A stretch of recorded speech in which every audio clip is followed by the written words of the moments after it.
অপর বস্তুর উপর প্রাধান্য দান করেন। এই একক ক্ষমতা কেবল আল্লাহ রব্বুল আলমিনেরই। আল্লাহ রব্বুল আলমিন তিনি তার এই সৃষ্টি জগতে বহু সময়কে অন্যান্য সময়ের উপর শ্রেষ্ঠত্ব দান করেছেন, বহু স্থানকে অন্যান্য স্থানের উপর শ্রেষ্ঠত্ব দান করেছেন।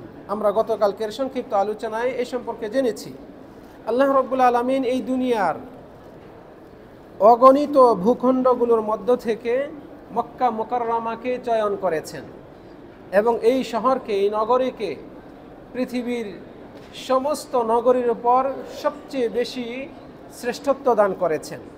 আল্লাহ রব্বুল আলমিনের কাছে সবচেয়ে প্রিয় শহর, সবচেয়ে অধিক ফজিলতপূর্ণ শ্রেষ্ঠ শহর হচ্ছে মক্কা মুকাররমা। তারপরে রয়েছে মদিনা মুনাওয়ারা। এরপরে আমরা জেনেছি যে এরকম মদিনার মধ্যেও আরেকটা স্থান রয়েছে মসজিদে কুবা, এটাও শ্রেষ্ঠত্বপূর্ণ।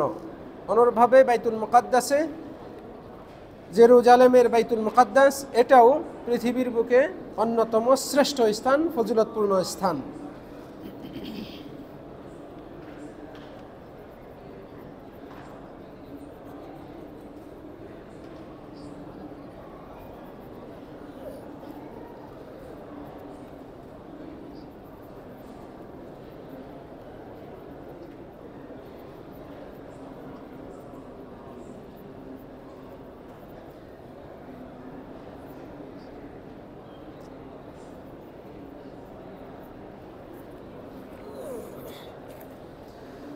সম্মানিত দিনী ভাইয়েরা, আমরা অনুরূপভাবে জেনেছি যে সময়গুলোর মধ্যেও আল্লাহ রব্বুল আলমিন বিভিন্ন সময় ও মৌসুমকে শ্রেষ্ঠত্বপূর্ণ করেছেন। বছরের 12 মাস, এর মধ্যে রমজান মাসকে সবচেয়ে বেশি সম্মানিত করেছেন। এই রমজান মাসের মধ্যে শেষ দশককে আরও বেশি সম্মানিত করেছেন। শেষ দশকের ভেতরে বেজুর রাত্রিগুলো 21, 23, 25, 27, 29তম রাত্রিগুলোকে আরও বেশি সম্মানিত করেছেন, মর্যাদা পূর্ণ করেছেন, যেহেতু এই রাত্রিগুলোতে রয়েছে কদর বা কদরের রাত্রি। অনুরূপভাবে আল্লাহ রব্বুল আলমিন মুহররম মাসকেও সম্মানিত করেছেন। আমরা যে মুহররম মাসে রয়েছি, এই মাসের রোজা আল্লাহর কাছে সবচেয়ে প্রিয়।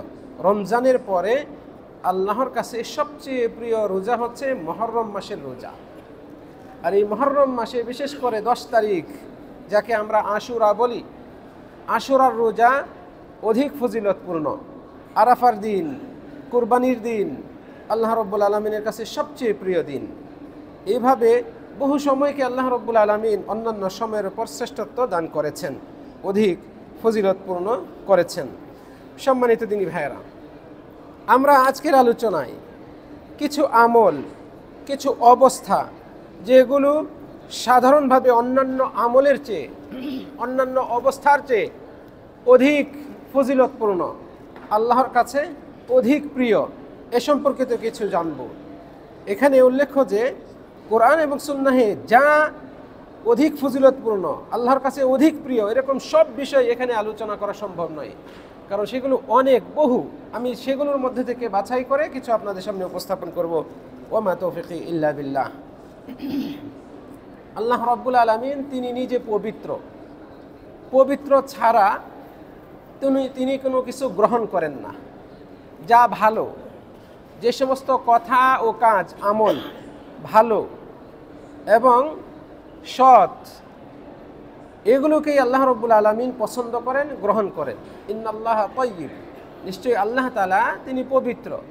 লা ইয়াকবালু ইল্লা তাইয়্যিবা, তিনি পবিত্র ছাড়া, ভালো ছাড়া গ্রহণ করেন না।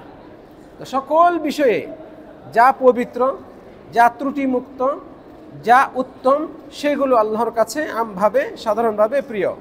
ইলাইহি ইয়াসআদুল কালিমুত তাইয়্যিব, আল্লাহ তাআলা বলছেন তার কাছেই ভালো কথাগুলো উঠে, আল্লাহর কাছেই উপস্থাপন করা হয়, তার কাছেই ওঠে।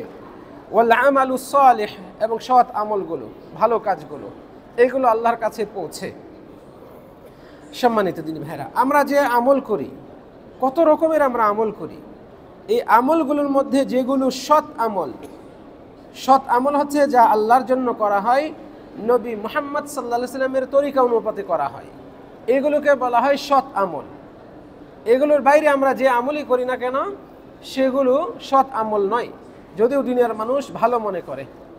নবীর পদ্ধতি যদি সেখানে না থাকে, নবী সাল্লাল্লাহু আলাইহি সাল্লামের সুন্নতের অনুসরণ যদি না থাকে, তাহলে সেই আমল সৎ আমল নয়। নবীর সুন্নত অনুপাতে করেছে কিন্তু উদ্দেশ্য ভালো নয়, নিয়ত ভালো নয়, আল্লাহর ওয়াস্তে করে নাই, সেই আমলও সৎ আমল নয়।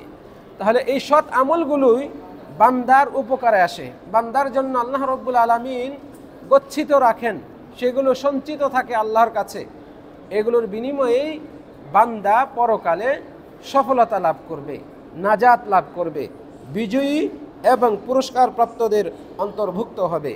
আর এই সৎ আমলগুলোকে আল্লাহ রাব্বুল আলামিন সমমানের করেন নাই। সব সৎ আমল ভালো কাজই সমমানের নয়, এগুলোর মধ্যে আল্লাহ রাব্বুল আলামিন তারতম্য দিয়েছেন। তবে শুনে আশ্চর্য হবেন, আল্লাহর নৈকট্য অর্জনের জন্য, আল্লাহর নৈকট্য লাভের জন্য আল্লাহর কাছে সবচেয়ে প্রিয় আমল হচ্ছে আল্লাহ তাআলা যেগুলো বান্দাদের উপর ফরজ করেছেন। আল্লাহর নৈকট্য অর্জন করা যায় যে আমলগুলো দ্বারা, এগুলোর মধ্য থেকে আল্লাহর কাছে সবচেয়ে প্রিয় আমল হচ্ছে যেগুলো আল্লাহ তাআলা ফরজ করেছেন। কাজেই আমরা যদি আল্লাহর নৈকট্য লাভ করতে চাই, তাহলে আল্লাহর সবচেয়ে প্রিয় আমলগুলো আমাদেরকে করতে হবে আগে, এগুলোকে আগে প্রাধান্য দিতে হবে। সেগুলো হচ্ছে ফরজ ইবাদতগুলো। আল্লাহ তাআলা 5 ওয়াক্ত সালাত ফরজ করেছেন, আপনি এই ফরজ সালাত আদায় করবেন। আল্লাহ রাব্বুল আলামিন রমজানের রোজা ফরজ করেছেন, আপনি ফরজ রোজা আদায় করবেন। আপনি অর্থ সম্পদশালী, আল্লাহ তাআলা আপনাকে যে সম্পদ দিয়েছেন এবং যে পরিমাণ সম্পদের মালিক হলে ব্যক্তির উপর জাকাত ফরজ হয়, আপনি ওই পরিমাণে পৌঁছেছেন, আপনার সম্পদ ওই পরিমাণ হয়েছে, ফলে আপনি জাকাত আদায় করেছেন, ফরজ জাকাত আদায় করেছেন। যে পরিমাণ সম্পদ এবং শারীরিক সুস্থতা থাকলে ব্যক্তির উপর হজ ফরজ হয়, আপনার উপর সেই বিষয়গুলো এসেছে, আপনি ফরজ হজ আদায় করেছেন। এইভাবে নামাজ, রোজা, হজ, জাকাত সহ আরও বহু ফরজ রয়েছে, বহু ফরজ রয়েছে। ফরজ শুধু এই কয়টার ভেতরে সীমাবদ্ধ নয়। আপনার বৃদ্ধ পিতা মাতা যারা এখন আয় উপার্জন করতে পারে না, তাদের দেখভাল করা আপনার উপর আবশ্যক, আপনার উপর ফরজ। আপনার স্ত্রীর ভরণ পোষণ দেওয়া, আপনার ছেলে মেয়েদেরকে সুশিক্ষায় গড়ে তোলা, তাদের ভরণ পোষণ দেওয়া আপনার উপর ফরজ। এইভাবে আরও বহু ফরজ রয়েছে, বহু ফরজ রয়েছে। আপনি এই ফরজগুলোকে প্রাধান্য দিন, এগুলোর মাধ্যমে আল্লাহর সান্নিধ্য অর্জন করার চেষ্টা করুন। নিয়ত যদি ভালো থাকে, আমল যদি আপনি করেন, এই আমলের মাধ্যমে আল্লাহর নৈকট্য অর্জন করা যায়। ফরজের বাইরেও বান্দা নফল ইবাদতের মাধ্যমে আল্লাহর নৈকট্য অর্জন করতে পারে।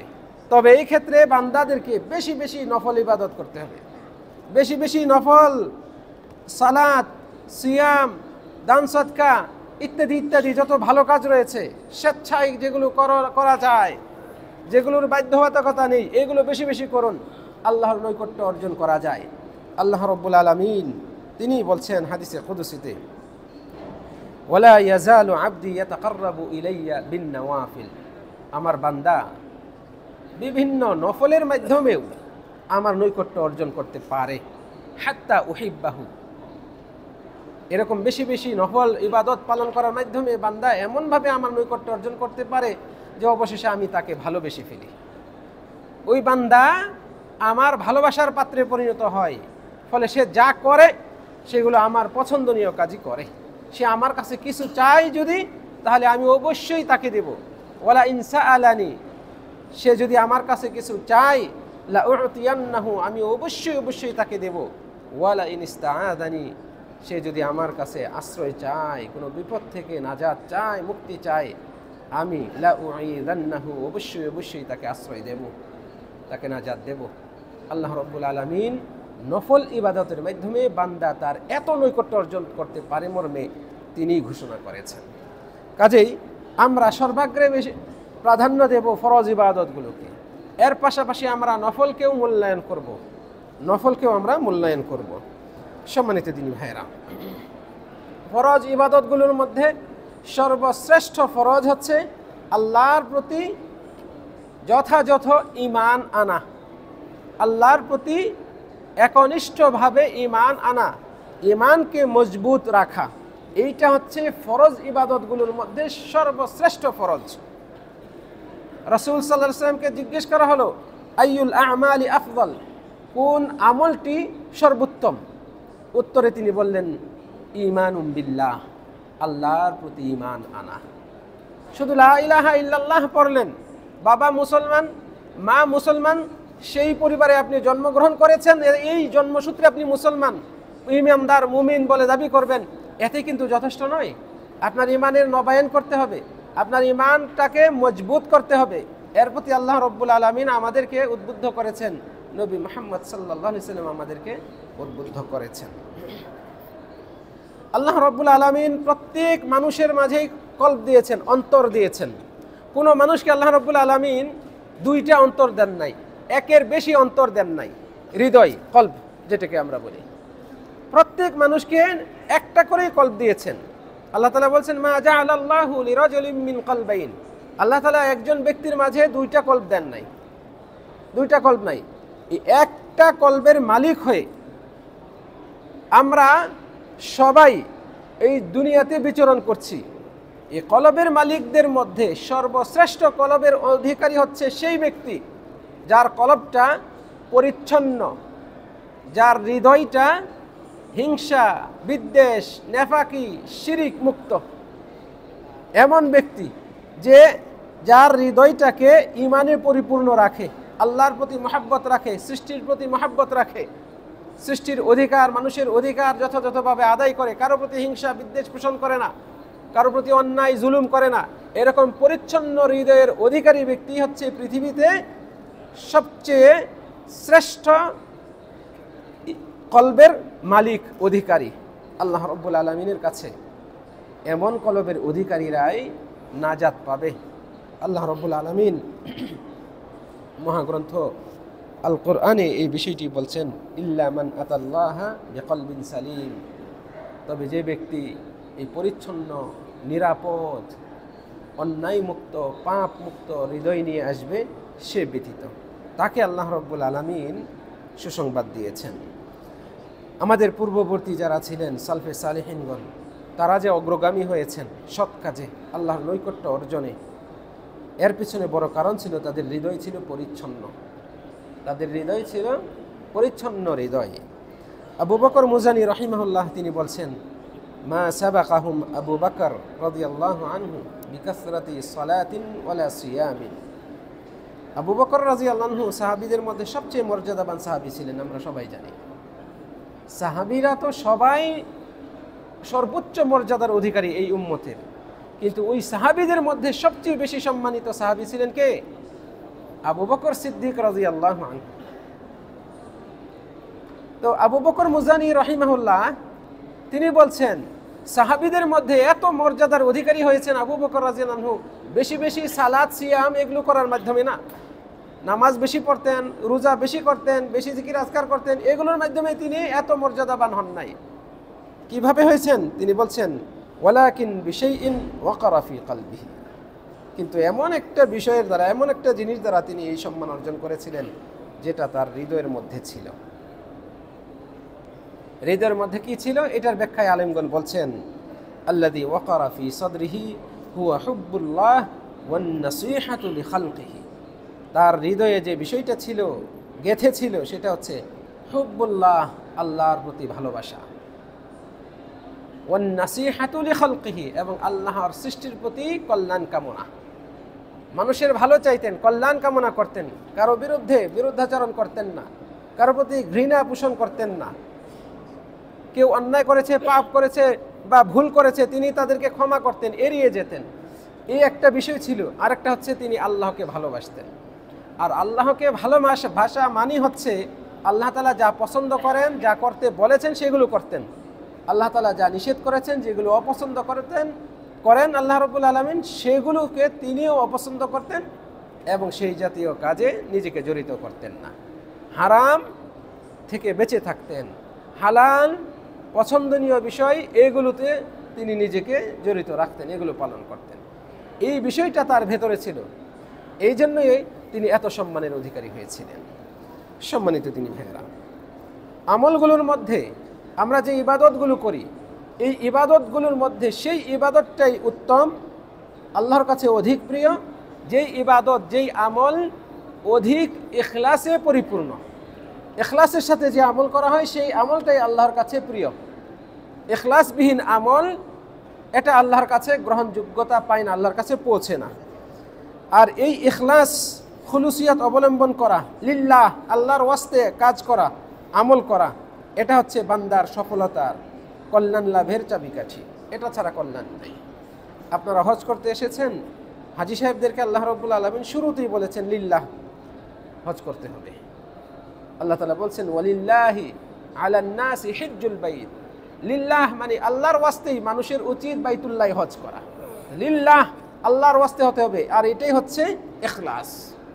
রাসূল সাল্লাল্লাহু আলাইহি ওয়াসাল্লাম এই কথাই বলেছেন, মান হাজ্জা লিল্লাহ, যে ব্যক্তি আল্লাহর ওয়াস্তে হজ করলো, ফালাম ইয়ারফাস, হজ করতে এসে অশ্লীল কাজ করে নাই, ওয়ালাম ইয়াফসুক, ফাসিকি কাজ গুনাহের কাজ করে নাই, রাজাআ কায়াউমিন ওয়ালাদাতহু উম্মুহ, তার মা যেভাবে নিষ্পাপ অবস্থায় তাকে জন্ম দিয়েছিল এরকম নিষ্পাপ হয়ে সে হজ করে ফিরে যাবে। এটা কার জন্য? যে ব্যক্তি আল্লাহর ওয়াস্তে হজ করে। মান হাজ্জা লিল্লাহ, আল্লাহর ওয়াস্তে হজ করে। নিয়ত যদি আল্লাহর ওয়াস্তে না হয়, এই হজ দ্বারা যদি উদ্দেশ্য হয় দুনিয়াবি কোনো কিছু, তাহলে সেই হজ আল্লাহর কাছে যাবে না, পৌঁছবে না, আল্লাহ নিবেন না, ফেরত দিয়ে দিবেন। মানুষ আপনাকে হাজি বলবে, কিন্তু আল্লাহর কাছে আপনি হাজি হতে পারবেন না। তাহলে এই ইখলাস, প্রত্যেক আমল যার মধ্যে এই জিনিসটা থাকে সেই আমলটাই আল্লাহর কাছে অধিক প্রিয়, সেই আমলটাই গ্রহণযোগ্য। এটা হলো কল্যাণের মূল চাবিকাঠি। আমরা মানুষ, নবীর উম্মত, নবীকে যদি আমরা আমাদের আদর্শ মানি, তাহলে আমরা শ্রেষ্ঠ আদর্শের অধিকারী হতে পারবো। নবী মুহাম্মদ সাল্লাল্লাহু আলাইহি ওয়াসাল্লামের আদর্শই হচ্ছে চূড়ান্ত এবং শ্রেষ্ঠ কল্যাণে ভরপুর আদর্শ। কাজেই তার অনুসরণ ব্যতীত বান্দার কোনো আমল আল্লাহ তাআলা কবুল করবেন না। নবী সাল্লাল্লাহু আলাইহি ওয়াসাল্লামের অনুসরণ করা আমল কবুল হওয়ার, আমলে বরকত লাভ করার অন্যতম উপায়। সম্মানিত দিনী ভাইয়েরা, আমরা ইসলাম পালন করি। এই ইসলামের সবচেয়ে গুরুত্বপূর্ণ ফজিলতপূর্ণ শিআর, প্রতীক হচ্ছে, নিদর্শন এবং স্লোগান হচ্ছে লা ইলাহা ইল্লাল্লাহ। ইমানের ৭০টিরও বেশি শাখা রয়েছে, কোনো কোনো বর্ণনায় এসছে ৬০টারও বেশি শাখা রয়েছে। আর এই শাখাগুলোর মধ্যে সবচেয়ে বড় উঁচু মানের শাখা, সবচেয়ে মহা গুরুত্বপূর্ণ শাখা হচ্ছে এই কথা বলা লা ইলাহা ইল্লাল্লাহ। এবং এই লা ইলাহা ইল্লাল্লাহ এটাকে বলা হয়েছে আফজালুজ জিকির, জিকিরের মধ্যে সর্বোত্তম জিকির হচ্ছে এটা, লা ইলাহা ইল্লাল্লাহ। তাহলে এইভাবে কোরআন এবং সুন্নাহে শ্রেষ্ঠত্বপূর্ণ বিষয়, শ্রেষ্ঠত্বপূর্ণ আমলের কথাগুলো উল্লেখ হয়েছে। তাহলে আমরা জিকিরের ক্ষেত্রে সবচেয়ে বেশি প্রাধান্য দিব এটাকে, লা ইলাহা ইল্লাল্লাহ। এটা বেশি বেশি করে আমরা পাঠ করব, সর্বদাই এটা যেন আমাদের সঙ্গী হয়। রাসূল সাল্লাল্লাহু আলাইহি ওয়াসাল্লাম বলছেন, যার শেষ কথা হবে, জীবনের শেষ কথা হবে এটা, লা ইলাহা ইল্লাল্লাহ, দাখালাল জান্নাহ, সে জান্নাতে যাবে। এই জন্যই রাসূল সাল্লাল্লাহু আলাইহি ওয়াসাল্লাম বলছেন, লাকিনু মাউতাকুম, যার মৃত্যু উপস্থিত তোমাদের মধ্যে, তাকে তালকিন দাও, তার কানে, তার কাছে গিয়ে আস্তে আস্তে বলো লা ইলাহা ইল্লাল্লাহ। যার মৃত্যু কাছাকাছি মুমূর্ষু অবস্থায় রয়েছে, তাকে লা ইলাহা ইল্লাল্লাহর তালকিন দিতে বলা হয়েছে। এটা হচ্ছে শ্রেষ্ঠতম বাক্য, কালিমা তাইয়্যিবা, লা ইলাহা ইল্লাল্লাহ। প্রিয় দিনী ভাইয়েরা, ইমানের সবচেয়ে শক্তিশালী রশ্মি, বন্ধন হচ্ছে যার মাধ্যমে আপনি ইমানটাকে ধরে রাখবেন, আপনার ইমানটাকে মজবুত রাখবেন, আপনার ইমানটাকে অবিচলিত রাখবেন, আপনার ইমানটা যেন নড়বড়ে না হয়। এইরকম সবচেয়ে শক্তিশালী মজবুত দড়ি, রশি হচ্ছে আল হুব্বু ফিল্লাহ ওয়াল বুগযু ফিল্লাহ। আল্লাহর ওয়াস্তে ভালোবাসা, আল্লাহর ওয়াস্তে ঘৃণা করা, সম্পর্ক ছিন্ন করা। আপনি যা ভালোবাসছেন সেটা আল্লাহর ওয়াস্তে ভালোবাসছেন, আল্লাহ এবং তার নবী, শরীয়ত সেটাকে প্রাধান্য দেয়, ভালোবাসে, পছন্দ করে, এই জন্য আপনি সেটাকে পছন্দ করেন। আপনি নামাজ পড়েন কারণ আল্লাহ তাআলা নামাজ পড়া পছন্দ করেন। শরীয়ত আমার ওপর নামাজ পড়া ফরজ করেছেন। আপনি মুমিন মুসলিমদেরকে দেখলে সালাম দেন, বড়দেরকে দেখলে সম্মান করেন, ছোটদেরকে স্নেহ করেন, পশু পাখি যাই বিপদে পড়ে আপনি তাদেরকে উদ্ধার করেন। কেন? এই কাজগুলো ইসলাম ভালোবাসে, পছন্দ করে, এই জন্য আপনি এগুলো কাজ করছেন, এগুলোকে পছন্দ করেন। আল্লাহর ওয়াস্তে আপনি ভালোবাসেন। অমুক ব্যক্তি, তার সাথে আমার সম্পর্ক লিল্লাহ, আল্লাহর ওয়াস্তে, সে ভালো কথা বলে, সে সৎ পথে চলে, সে অন্যায়ের কাছে যায় না, সে অন্যায়কে প্রশ্রয় দেয় না, এই জন্য আপনি তাকে ভালোবাসেন, তার সাথে আপনি সম্পর্ক রাখছেন। এটা হচ্ছে আপনার ঈমানকে রক্ষা করার সবচেয়ে বড় শক্তিশালী বন্ধন মাধ্যম। এমন ব্যক্তির ঈমান শক্তিশালী থাকে সব সময়। আপনি অমুক ব্যক্তিকে অপছন্দ করেন কারণ সে সুদ খায়, সে ঘুষ খায়, সে দুর্নীতি করে, সমাজে অশ্লীল কাজ করে, অশ্লীল বেহায়াপনাকে সে আমদানি করে, মুসলিম সমাজে বাস করে, অনইসলামিক কর্মকাণ্ড, কৃষ্টি, কালচার, সংস্কৃতিকে সে নিয়ে আসে। এই জন্য আপনি তাকে পছন্দ করেন না। আপনার এই অপছন্দ করাটাও লিল্লাহ, আল্লাহর ওয়াস্তে। আপনি অমুক ব্যক্তির বৈঠকে যান না কারণ তার বৈঠক মানে সেখানে গীবত চর্চা হয়, অন্যের সমালোচনা হয়, হাসি ঠাট্টা মশকরা এগুলোতেই পরিপূর্ণ থাকে। আর সেখানে গিয়ে আল্লাহর কথা, নবীর কথা, আখিরাতের কথা, জাহান্নাম জান্নাতের কথা, এগুলো কোনো কিছু উচ্চারণ হয় না। ঈমান তো বাড়েই না, ঈমান সেই মজলিসে গেলে আরও দুর্বল হয়। এই জন্য আপনি তার মজলিসে যান না, আপনি তার বৈঠকে আপনি বসেন না, আপনি ওই চায়ের স্টলে বসেন না, ওই আড্ডাখানে আপনি যান না। এটাও আল্লাহর ওয়াস্তে আপনার ওই অপছন্দ করা। লিল্লাহ আল হুব্বু ফিল্লাহ ওয়াল বুগযু ফিল্লাহ, এই বিষয়টা হচ্ছে ঈমানের সবচেয়ে শক্তিশালী বন্ধন, ঈমানকে ধরে রাখার বড় উপায়। এইটাকে ইসলামী পরিভাষায় বলা হয় আল ওয়ালা ওয়াল বারা, আল্লাহর ওয়াস্তে সুসম্পর্ক রাখা, আল্লাহর ওয়াস্তে সম্পর্ক থেকে মুক্ত থাকা। আপনি আপনার ঈমানকে বাঁচানোর জন্য তার সাথে সম্পর্ক রাখছেন না, তার সাথে আপনার সম্পর্ক নাই, সে বেদাতি, সে শিরিক করে, সে এই জাতীয় কুসংস্কারে লিপ্ত। আপনি তার কাছে গেলে আপনার ভয় আছে যে আপনি তার দ্বারা প্রভাবিত হতে পারেন, এই জন্য আর আপনি তার সাথে সম্পর্ক রাখছেন না। এটা আল্লাহর ওয়াস্তে, এটা সওয়াবের কাজ, এটা সওয়াবের কাজ, এটা ইসলামের অন্যতম বড় একটা নিদর্শন এবং একজন ব্যক্তির দ্বীন রক্ষার বড় মাধ্যম, দুর্গ হচ্ছে এটা। আপনি আল্লাহর ওয়াস্তে সম্পর্ক রাখছেন, আল্লাহর ওয়াস্তেই সম্পর্ক ছাড়ছেন। সম্মানিত দিনী ভাইয়েরা, হাদিসে এসছে রাসূল সাল্লাল্লাহু আলাইহি ওয়াসাল্লাম বলছেন, মান আহাব্বা লিল্লাহ, যে আল্লাহর ওয়াস্তে ভালোবাসে, ও আবগাদা লিল্লাহ, আল্লাহর ওয়াস্তেই অপছন্দ করে, ঘৃণা করে, ফাকাদ ইস্তাকমালা, সে যেন পরিপূর্ণ করলো আল ঈমান, তার ঈমানটাকে পরিপূর্ণ করতে পারল। তাহলে পরিপূর্ণ ঈমানের অধিকারী হওয়ার অন্যতম লক্ষণ হচ্ছে এটা, যার ভেতরে এই প্রবণতা থাকে, সম্মানিত দিনী ভাইয়েরা, এই বিষয়টি অত্যন্ত গুরুত্বপূর্ণ। আমরা মুসলমানগণ বাহ্যিক বহু ইবাদত করি, বাহ্যিক ইবাদতগুলোর মধ্যে সর্বশ্রেষ্ঠ ইবাদত হচ্ছে সালাত। আবার বলছি, বাহ্যিক অঙ্গ প্রত্যঙ্গের মাধ্যমে আমরা যে ইবাদতগুলো করি, এগুলোর মধ্যে সবচেয়ে শ্রেষ্ঠতম, ফজিলতপূর্ণ, আল্লাহ এবং বান্দাদের মধ্যে, আল্লাহ এবং বান্দার মাঝে সম্পর্ক স্থাপনকারী আমল হচ্ছে সালাত, নামাজ। এটা এত গুরুত্বপূর্ণ যে এটা ইসলামের দ্বিতীয় রুকন। এটা এতই গুরুত্বপূর্ণ যে মানুষ মারা যাওয়ার পর কি আমল করে এসেছে এই মর্মে যে হিসাব নেবেন, সর্বপ্রথম তার নামাজের হিসাবটাই আল্লাহ তাআলা নেবেন। হজ করেছে কিনা এটা পরে নেবেন, যাকাত দিয়েছে কিনা এটা পরে নেবেন, জিকির আজকার করেছে কিনা এটা পরে নেবেন, হিসাব আগে নেবেন। সর্বাগ্রে সব কিছুর আগে আল্লাহ তাআলা যে বিষয়টার, যে আমলটার হিসাব নেবেন, সেটা হচ্ছে নামাজ। নামাজ যদি আপনার ঠিক হয়, আল্লাহর ওয়াস্তে হয়, নবী মুহাম্মদ সাল্লাল্লাহু আলাইহি ওয়াসাল্লামের তরিকা অনুপাতে হয়, অন্যান্য ইবাদত আপনি যা করেছেন এগুলো ওই নামাজের মানদণ্ডে মাপ দিয়ে আল্লাহ রাব্বুল আলামিন সেগুলো গ্রহণ করবেন। তাই তো হাদিসে এসেছে, আল আউয়ালু মা ইউহাসাবু বিহিল আবদু ইয়াউমাল কিয়ামাতি আস-সালাহ, বান্দার কাছ থেকে কিয়ামতের দিন সর্বপ্রথম হিসাব নেওয়া হবে নামাজের। ফাইন সালুহাত, নামাজটা যদি ঠিক হয়। আর ঠিক হওয়ার জন্য শর্ত হচ্ছে দুইটা, আল্লাহর জন্য হতে হবে, নবী সাল্লাল্লাহু সুন্নত অনুপাতে হতে হবে। যদি নামাজ ঠিক হয়, সালুহা সাইরু আমালি, তার অন্যান্য আমলও ঠিক হবে। আর নামাজে যদি ফেল করি আমরা, ফাসাদাত সাইরু আমালি, বাকি অন্যান্য আমলও বাতিল হবে, ফাসাদ হয়ে যাবে, বিনষ্ট হয়ে যাবে, বিফলে যাবে। এই জন্য নামাজ অত্যন্ত গুরুত্বপূর্ণ। নামাজটাকে আপনাকে যথাসময়ে আদায় করতে হবে, আল্লাহর লিল্লাহ, আল্লাহর ওয়াস্তে হতে হবে, নবী সাল্লাল্লাহু আলাইহি ওয়াসাল্লাম যেভাবে সালাত আদায় করেছেন সেভাবে আদায় করতে হবে। মন গড়া আদায় করলে চলবে না। রাসূল সাল্লাল্লাহু বলছেন সল্লু কামা রাআইতুমুনি উসাল্লি, আমাকে যেভাবে সালাত আদায় করতে দেখো তোমরা সেভাবেই সালাত আদায় করো। এটা রাসূল সাল্লাল্লাহু আলাইহি কথা। রাসূল সাল্লাল্লাহু আলাইহি যেভাবে সালাত আদায় করেছেন আপনাকে আমাকে সেভাবে সালাত আদায় করতে হবে। সাহাবাগণ এই বর্ণনাগুলো দিয়েছেন। সাহাবাগণ বলেছেন আমি রাসূল সাল্লাল্লাহু আলাইহি ওয়াসাল্লামকে দেখেছি তিনি এইভাবে ওযু করেছেন, একেবারে এইভাবে বলে তিনি ওযুটা শিখিয়ে দিলেন অন্যান্য সাহাবী এবং তাবিঈনদেরকে।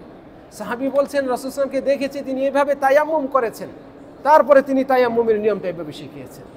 সাহাবী বলছেন রাসূল সাল্লাল্লাহু আলাইহি ওয়াসাল্লামের সাথে নামাজ পড়েছি তিনি নামাজে এই কাজগুলো করেছেন, তারা এইভাবে বর্ণনা করেছেন। তাহলে রাসূল সাল্লাল্লাহু আলাইহি ওয়াসাল্লাম যে বললেন তোমরা আমাকে যেভাবে সালাত আদায় করতে দেখো সেভাবে সালাত আদায় করো, আর রাসূলের সালাত হচ্ছে তাই যেগুলো সাহাবাগণ আমাদের কাছে বর্ণনা করেছেন। প্রিয় দিনী ভাইয়েরা, বলছিলাম যে এই সালাত হচ্ছে মহা গুরুত্বপূর্ণ ইবাদত। ব্যক্তি মুমিন না কাফের এটার পার্থক্যকারী হচ্ছে সালাত। যে নামাজ পড়ে সে মুমিন, যে না সালাত পড়ে না সে কাফের। যদিও সে মুসলিম বাবা মার ঘরে জন্ম নিয়েছে কিন্তু নামাজের সাথে তার সম্পর্ক নাই, মসজিদের সাথে তার কোনো সম্পর্ক নাই, সে মুমিন নাই, সে মুসলিম না, সে কাফের। রাসূল সাল্লাল্লাহু আলাইহি ওয়াসাল্লাম এটা বহু হাদিসের মাধ্যমে বলেছেন, আল ফারকুল্লাযী বাইনানা ওয়া বাইনাল কুফরি তারকুস সালাহ, আমাদের মধ্যে এবং কুফরের মধ্যে পার্থক্যকারী হচ্ছে নামাজ পরিত্যাগ করা। যে নামাজ ত্যাগ করলো মান তারাকা সালাতা মুতাআম্মিদান ফাকাদ কাফার, যে নামাজ ত্যাগ করলো ইচ্ছাকৃত স্বেচ্ছায় জেনে বুঝে সে কুফরি করলো, সে কুফরি কাজ করলো। এইভাবে আরো বহু হাদিস এসেছে, বহু হাদিস এসেছে। এই জন্যই এই নামাজ হচ্ছে ব্যক্তি মুমিন নাকি কাফের এটা চেনার একটা মাধ্যম। সম্মানিত দিনী ভাইরা, জামাতের সাথে আদায় করা এটা পুরুষের উপর ওয়াজিব, আবশ্যক। যে পুরুষের ওজর নাই, অসুস্থতা নাই, রাস্তায় ভয় নাই, কোনো সমস্যা নাই, এমন পুরুষের জন্য মসজিদে গিয়ে জামাতে সালাত আদায় করা ওয়াজিব। আমার আজকের আলোচ্য বিষয় হচ্ছে শ্রেষ্ঠ আমলগুলো, শ্রেষ্ঠ আমলগুলো, অধিক ফজিলতপূর্ণ আমল। এই দৃষ্টিকোণ থেকে এই কথাগুলো বলছি। নামাজের মধ্যে ওই ব্যক্তির নামাজটা উত্তম যে জামাতে নামাজ আদায় করে। আর জামাতে নামাজ আদায় করা পুরুষের জন্য ওয়াজিব, যার ওজর নাই এমন পুরুষের জন্য, নারীদের জন্য ওয়াজিব নয়। জামাতের সাথে সালাত আদায় করা একাকী সালাত আদায় করার চেয়ে 27 গুণ বেশি সওয়াবের। আপনি যদি জামাতে সালাত আদায় করেন মসজিদে গিয়ে আপনি সওয়াব পাবেন। আপনি একাকী যদি সালাত আদায় করেন আপনার নামাজ হয়ে যাবে, আপনার ওয়াজিব তরক হলেও নামাজ হয়ে যাবে। একাকী নামাজ পড়লে যে সওয়াবটা পাবেন আর জামাতে নামাজ আদায় করলে আপনি তার 27 গুণ বেশি সওয়াব পাবেন। আল্লাহু আকবার। তাহলে জামাতে সালাত আদায় করা এটা অধিক ফজিলতপূর্ণ। শুনে আশ্চর্য হবেন, নামাজ আদায়কারীদের মধ্যে অধিক সওয়াবের অধিকারী হবে সেই ব্যক্তি যে মসজিদে এসেছে দূর থেকে, যার মসজিদে আসতে বেশি হাঁটতে হয়, বেশি কদম ফেলতে হয়। আপনার বাড়িটা মসজিদ থেকে অথবা মসজিদটা আপনার বাড়ি থেকে দূরে, তারপরে আপনি মসজিদে আসেন হেঁটে হেঁটে। একই নামাজে বহু মানুষ এসেছে, কারো বাড়ি একেবারে কাছে, মসজিদের কাছে, আপনার বাড়িটা আধা কিলোমিটার দূরে, 200 গজ দূরে, 300 গজ দূরে, আপনি দূর থেকেই হেঁটে হেঁটে আসলেন, আপনার সওয়াব বেশি। আবারও বলছি, যে মসজিদে উপস্থিত হয় যত বেশি পা ফেলে হেঁটে সেই ব্যক্তির ওই সালাতের সওয়াব তত বেশি। রাসূল সাল্লাল্লাহু আলাইহি ওয়াসাল্লাম বলছেন ওয়া কাসরাতুল খুতা ইলাল মাসাজিদে, মসজিদে বেশি বেশি পায়ে হেঁটে যাওয়া। রাসূল সাল্লাল্লাহু আলাইহি ওয়াসাল্লাম বলছেন শুরুতে, আমি কি তোমাদেরকে সংবাদ দিব না এমন আমলের, যে আমলের মাধ্যমে আল্লাহ তাআলা গুনাহ ক্ষমা করেন, সম্মানকে বৃদ্ধি করেন। তার মধ্যে একটা হচ্ছে এটা কাসরাতুল খুতা ইলাল মাসাজিদে, বেশি বেশি মসজিদে পায়ে হেঁটে যাওয়া। রাসূল সাল্লাল্লাহু আলাইহি ওয়াসাল্লাম বলছেন, বান্দা যখন বাসায় ওযু করে কোন একটা ফরজ নামাজের জন্য বের হয়, মসজিদমুখী হয়, তার এক পা ফেলার সাথে গুনাহ ক্ষমা হয়, আরেক পা ফেলার সাথে তার সম্মান বাড়তে থাকে। এইভাবে সে যত পা ফেলে, যত বেশি হেঁটে মসজিদে যাবে, তত তার গুনাহ ক্ষমা হতে থাকবে, ততই সে আল্লাহর কাছে অধিক সম্মানিত হতে থাকবে। তাহলে আপনি দূর থেকে মসজিদে আসলেন, এটা আপনার জন্য অধিক সওয়াবের একটা আমল। পুরুষের জন্য মসজিদে সবচেয়ে বেশি ফজিলতপূর্ণ কাতার হচ্ছে প্রথম কাতার, মসজিদের সামনের কাতারগুলো হচ্ছে অধিক ফজিলতপূর্ণ। তাই তো রাসূল সাল্লাল্লাহু আলাইহি ওয়াসাল্লাম বলছেন, খায়রু সুফুফির রিজালি আউয়ালুহা, পুরুষের জন্য সর্বোত্তম কাতার হচ্ছে প্রথম দিকের কাতার, আর নারীদের জন্য মসজিদের পেছনের কাতারগুলো অধিক ফজিলতপূর্ণ। আমরা নামাজ আদায় করি, এই নামাজগুলোর মধ্যে সর্বোত্তম অধিক ফজিলতপূর্ণ নামাজ হচ্ছে যেই নামাজে কিয়াম বেশি হয়। দীর্ঘ কিয়াম সম্বলিত নামাজ অধিক ফজিলতপূর্ণ। তবে হ্যাঁ, কোনো হাদিসে কোনো নামাজ দীর্ঘ করতে নিষেধ করা হয়েছে। এগুলোর মধ্যে সর্বাগ্রে আসবে জামাতে নামাজ। ইমাম সাহেব তিনি তার মন মতো কেরাত লম্বা করে, রুকু সেজদা লম্বা করে পড়াবেন, এর অনুমতি নাই। কারণ জামাতে বয়স্ক মানুষ, অসুস্থ মানুষ, নারী, বাচ্চা এরা উপস্থিত হয়। অনেকের অনেক তাড়া থাকে, ওজর থাকে, কোনো রকম ফরজটা পরেই দৌড় দিবে, বের হবে, এরকম মানুষ উপস্থিত হয়। আর ইমাম সাহেব যদি সূরা বাকারা ধরেন, আধা ঘন্টা পার করে দেন, তাহলে এই ওজরগ্রস্ত ব্যক্তিদের কষ্ট বেশি হবে, নামাজে মনোযোগ থাকবে না, হিকমত যা সেটা এখানে পাওয়া যাবে না। এই জন্যই এইরকম জামাতে ইমাম সাহেবকে স্বেচ্ছায়, মানে যত ইচ্ছা লম্বা করে পড়বে, এটাতে নিষেধ করা হয়েছে, এবং এই কেন্দ্রিক বহু ঘটনাও রয়েছে, হাদিসে বর্ণিত হয়েছে। তবে দীর্ঘ কিয়াম যুক্ত নামাজ উত্তম ব্যক্তি যদি একাকী নামাজ পড়ে। আপনি একা যখন নামাজ পড়বেন, বিশেষ করে নফল নামাজ, তাহাজ্জুদের নামাজ আর অন্যান্য নামাজ, এগুলো যখন পড়বেন, তখন আপনি আপনার ইচ্ছা মতো লম্বা কেরাত পড়ুন, দীর্ঘ কিয়াম করে নামাজ আদায় করুন। রাসূল সাল্লাল্লাহু আলাইহি ওয়াসাল্লাম এত লম্বা করতেন নামাজ, কিয়াম, তার পা দুটা ফুলে যেত। তিনি সেজদা দিতেন, সাহাবাদের ধারণা হতো হয়তো তিনি আর মাথা উঠাবেন না, হয়তো মারাই গিয়েছেন, এরকম ধারণা হয়ে যেত, এত দীর্ঘক্ষণ সেজদা করতেন। আপনি একাকী পড়লে এভাবে করুন, আপনার ইচ্ছা মতো সেজদা। নামাজে আমরা যে আমল করি, নামাজের যে বহু পার্ট রয়েছে, অংশ রয়েছে, কিয়াম, রুকু, সেজদা, তাশাহুদ, তারপরে দুই সেজদার মাঝখানের অবস্থা, রুকু থেকে ওঠা, দাঁড়ানোর যে অবস্থা, এই যে বিভিন্ন অবস্থা, এগুলোর মধ্যে সবচেয়ে গুরুত্বপূর্ণ ফজিলতপূর্ণ অবস্থা হচ্ছে বান্দা যখন সেজদাই থাকে। আর এই সেজদারত অবস্থাটা হচ্ছে বান্দার আল্লাহর অতি নিকটবর্তী অবস্থা। তখন আল্লাহর একেবারে কাছাকাছি থাকে, বান্দা আল্লাহর সাথে মুনাজাত করে, সেজদায় যা দোয়া করে এটাকে মুনাজাত বলা হয়েছে, মানে আল্লাহর সাথে ফিসফিস করে, কানাকানি করে কথা বলা। আর কানাকানি কথা, ফিসফিস করে কথা কাছাকাছি না হলে হয় না। এই জন্য হাদিসে আসছে যে আকরাবু মা ইয়াকুনুল আবদু মির রাব্বিহি ওয়া হুয়া সাজিদ, বান্দা তার রবের সবচেয়ে নিকটবর্তী হয় যখন সে সেজদায় থাকে। আল্লাহু আকবার। রাসূল সাল্লাল্লাহু আলাইহি ওয়াসাল্লাম বলেন, ফাআকসিরু ফীহি দুআ, কাজেই তোমরা সেজদায় বেশি বেশি করে দোয়া করো। ফাকামিন আইয়ুস্তাজাবা লাকুম, আশা করা যায় তোমাদের দোয়া কবুল করা হবে। আপনি যে সবচেয়ে নিকটবর্তী অবস্থায় রয়েছেন আপনার রবের, ফলে আপনি সেই সময় বেশি বেশি করে দোয়া করুন। রাসূল সাল্লাল্লাহু আলাইহি ওয়াসাল্লাম বলছেন, আশা করা যায় আপনার দোয়া আল্লাহ তাআলা কবুল করবেন। তাহলে দোয়া কবুল হওয়ার একটা অবস্থা, একটা সময়, একটা স্থান হচ্ছে সালাতে সেজদারত অবস্থা। আপনি এই সময় বেশি বেশি দোয়া করুন। আল্লাহ রাব্বুল আলামিন আমাদেরকে তৌফিক দান করুন। সম্মানিত দিন ভাইরা, নফল নামাজগুলো পুরুষের জন্য নিজ ঘরে পড়া উত্তম, নারীদের জন্য ফরজ নফল সব নামাজই ঘরে পড়া উত্তম। আবারও বলছি, পুরুষের জন্য কেবলমাত্র মসজিদে ফরজ নামাজগুলো পড়া উত্তম। ফরজের বাইরে যত নামাজ আছে সেগুলো ঘরে পড়া, হোটেলে পড়া, আপনার দোকানে গিয়ে পড়া। মসজিদ থেকে ফরজ নামাজ শেষ, আপনি দোকানে গেলেন, আপনার ব্যবসা প্রতিষ্ঠানে গেলেন, আপনার অফিসে ফেরত আসলেন, আপনার বাসায় ফেরত আসলেন, সেখানে গিয়ে আপনি জোহরের পরের 2 রাকাত সুন্নত আপনি পড়েন, মাগরিবের পরের 2 রাকাত সুন্নত পড়েন, এশার পরের নামাজগুলো পড়েন, এগুলো উত্তম, মসজিদে পড়ার চেয়েও উত্তম, এমনকি মসজিদে নববীতে পড়ার চেয়েও উত্তম। এগুলো আমার কথা নয়, রাসূল সাল্লাল্লাহু আলাইহি ওয়াসাল্লামের কথা। তিনি বলছেন, সলাতুল মারই ফি বাইতিহি, আবার বলছি, রাসূল সাল্লাল্লাহু আলাইহি ওয়াসাল্লাম বলছেন, সলাতুল মারই ফি বাইতিহি, ব্যক্তির সালাত তার ঘরে আদায় করা, আফজাল মিন সলাতিহি ফি মসজিদি, তা আমার এই মসজিদে পড়ার চেয়ে উত্তম।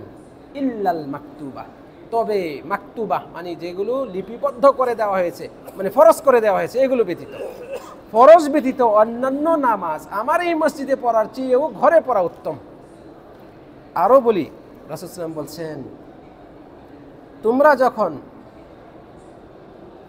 মসজিদে নামাজ আদায় করলে তখন নামাজের কিছু অংশ তোমাদের ঘরের জন্যও রেখে দাও, ঘরের জন্যও রেখে দাও।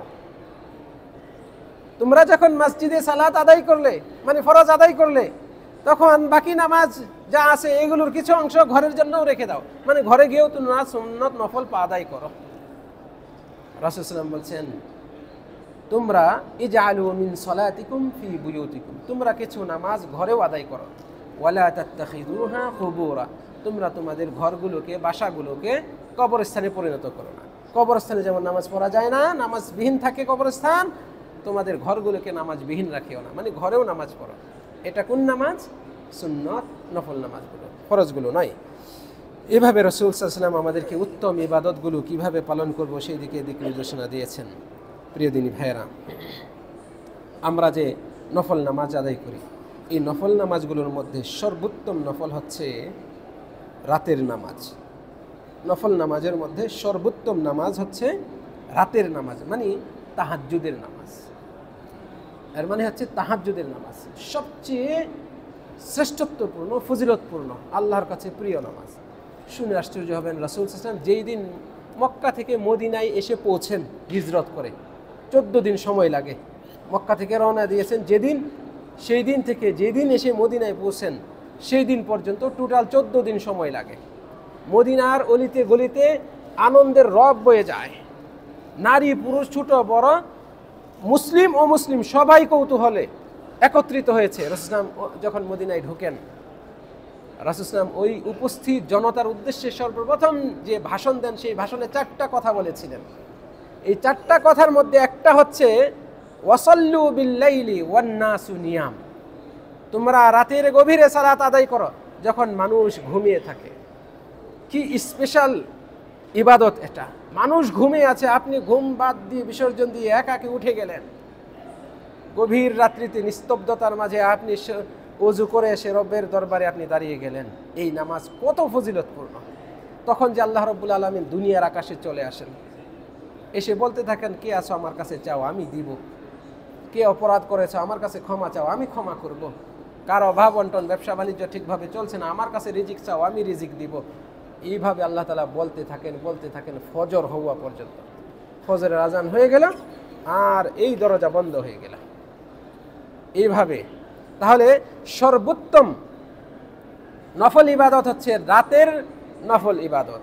আর রাতের বেলার সবচেয়ে শ্রেষ্ঠ সময় হচ্ছে, যা গতকালকের আলোচনায় আমরা জেনেছিলাম, শ্রেষ্ঠ সময় সম্পর্কিত আলোচনায়, রাতের শেষ তৃতীয়াংশ। রাতের শেষ তৃতীয়াংশ হচ্ছে সর্বোত্তম সময়। প্রিয় দিনী ভাইয়েরা, আল্লাহ রাব্বুল আলামিনের কাছে সর্বোত্তম নফল নামাজ হচ্ছে দাউদ আলাইহিস সালামের সিস্টেমের নামাজ। দাউদ আলাইহিস সালাম রাতের অর্ধেক সময় ঘুমাতেন, তারপরে ঘুম থেকে উঠে তিনি সালাত আদায় করতেন, তাহাজ্জুদ পড়তেন। আপনি এই সিস্টেমটা ফলো করুন। ফজরের 2 রাকাত নামাজ, নফল সুন্নত নামাজগুলোর মধ্যে 5 ওয়াক্ত ফরজ নামাজের আগে পরে যে 12 রাকাত সুন্নত নামাজ রয়েছে, এগুলোর মধ্যে সর্বোত্তম হচ্ছে ফজরের 2 রাকাত সুন্নত। আবারও বলছি, 5 ওয়াক্ত ফরজ নামাজের আগে পরে 12 রাকাত সুন্নতে মুআক্কাদা আছে, আমরা অনেকেই সেটাকে সুন্নতে রাতেবাও বলি। তো এই যে সুন্নতে রাতেবা 12 রাকাত, এই 12 রাকাতের মধ্যে শ্রেষ্ঠতম হচ্ছে ফজরের 2 রাকাত নামাজ, ফজরের 2 রাকাত সুন্নত। এই জন্যই রাসূল সাল্লাল্লাহু আলাইহি ওয়াসাল্লাম কখনো এটা ছাড়তেন না। নিজ এলাকাতে মদিনাতে আসেন পড়তেন, সফরে গেলেও তিনি এটা পড়তেন, ছাড়তেন না। এমনকি ফজরের আগে যদি তিনি পড়তে না পারতেন বা কেউ পড়তে যদি না পারে, জামাত শুরু হয়ে গেছে, ফজরের 2 রাকাত পড়ার আর সুযোগ নাই, তাহলে সেই ব্যক্তি ফজরের নামাজের পরেও পড়ে নিতে পারবে। এমনকি সে যদি চায় সূর্য ওঠার পরে পড়বে, তাও অনুমতি দেওয়া হয়েছে। এত গুরুত্বপূর্ণ। রাসূল সাল্লাল্লাহু আলাইহি ওয়াসাল্লাম বলছেন, রাকাতাল ফাজরি খায়রুম মিনাদ দুনিয়া ওয়া মা ফিহা। ফজরের 2 রাকাত নামাজ দুনিয়া এবং এর মাঝে যা কিছু রয়েছে তার চেয়ে উত্তম। দুনিয়া এবং দুনিয়ার ভেতরে কত সম্পদ রয়েছে, কত কি রয়েছে, এগুলোর চেয়েও উত্তম হচ্ছে ফজরের 2 রাকাত সুন্নত। আমরা গুরুত্ব দিই। 5 ওয়াক্ত নামাজের আগে পরে যে 12 রাকাত সুন্নতে রাতে বা রয়েছে, এগুলো যে ব্যক্তি নিয়মিত আদায় করে, রাসূল সাল্লাল্লাহু আলাইহি ওয়াসাল্লাম বলছেন, রাসূল সাল্লামের স্ত্রী উম্মে সালামা রাদিয়াল্লাহু আনহা তিনি বর্ণনা করছেন, আল্লাহ রাব্বুল আলামিন তার জন্য জান্নাতে একটি ঘর নির্মাণ করে রাখবেন। সুবহানাল্লাহ। আল্লাহ তাআলা আমাদেরকে তৌফিক দান করুন। প্রিয় দিনী ভাইয়েরা, দান সদকা একটি শ্রেষ্ঠ ইবাদত। দান সদকা একটি শ্রেষ্ঠ ইবাদত। দান সদকার মধ্যে সবচেয়ে গুরুত্বপূর্ণ এবং আবশ্যক ইবাদত হচ্ছে যাকাত আদায় করা। এটা তো আদায় করতেই হবে। যারা যাকাত আদায় করে না তাদের জন্য বহু শাস্তির কথা কোরআন এবং সুন্নতে রয়েছে। কোরআনে আল্লাহ রাব্বুল আলামিন বলছেন, তাদের এই যাকাত যেগুলো সে দেয় নাই, যে সম্পদ সে গচ্ছিত রেখেছে, এগুলোকে আল্লাহ রাব্বুল আলামিন পুড়ে আগুনে সারখার করে একটা আঙ্গার বানাবেন। ওই আঙ্গার দিয়ে তার পিঠে, তার গালে, কপালে ছেক দেওয়া হবে এবং বলা হবে, হাযা মা কানাসতুম, এই তো তোমার সেই সম্পদ যা তুমি ব্যাংকে গচ্ছিত রেখেছিলে, বাড়িতে গচ্ছিত রেখেছিলে। এইভাবে আল্লাহ রাব্বুল আলামিন কোরআনে এই কথা বর্ণনা করেছেন। আর রাসূল সাল্লাল্লাহু আলাইহি ওয়াসাল্লাম তো উল্লেখ করেছিলেন, সেগুলোকে বিষাক্ত সাপে পরিণত করা হবে, আর সেই সাপগুলো তাকে পেঁচিয়ে ধরে তাকে ছোবল দিবে। এত মারাত্মক, এত বিষাক্ত হবে, আশ্চর্য, এটার বর্ণনা আমাদের পক্ষে সম্ভব নয়। রাসূল সাল্লাল্লাহু আলাইহি ওয়াসাল্লাম বলছেন, এই সাপ তাকে ছোবল দিবে আর বলতে থাকবে, আনা কানজুকা আনা মালুকা, আমি হচ্ছি তোমার সেই সম্পদ যেগুলো তুমি গচ্ছিত রেখেছিলে, ব্যাংক ব্যালেন্স করে রেখেছিলে। তো আমার উপর, মানে তোমার এই গচ্ছিত সম্পদের উপর যাকাত ফরজ হয়েছিল, তুমি যাকাত দাও নাই। এইভাবে তাকে দংশন করবে। তো এই যাকাতের বাইরে অন্যতম শ্রেষ্ঠ অর্থনৈতিক ইবাদত হচ্ছে স্বেচ্ছায় দান সদকা করা। গরিব, মিসকিন, অসহায়, অভাবী এদের সহযোগিতায় এগিয়ে আসা। দান সদকা ব্যক্তির গুনাহকে মিটিয়ে দেয়, যেমন পানি আগুনকে মিটিয়ে দেয়। আগুনের ওপর পানি ঢেলে দিলে আগুন যেমন একেবারে নিভে যায়, অনুরূপভাবে ব্যক্তির গুনাহ খাতাকে আল্লাহ রাব্বুল আলামিন একেবারে নিশ্চিহ্ন করে দেয় এই দান সদকার মাধ্যমে। আল্লাহ রাব্বুল আলামিনের রাগ, ক্রোধ বান্দার উপর থেকে একেবারে মিটে যায়, নিঃশেষ হয়ে যায় যে বান্দা দান সদকা করে। কাজে আপনি বিপদে পড়েছেন, টেনশনে রয়েছেন, আপনি বেশি বেশি দান সদকা করুন।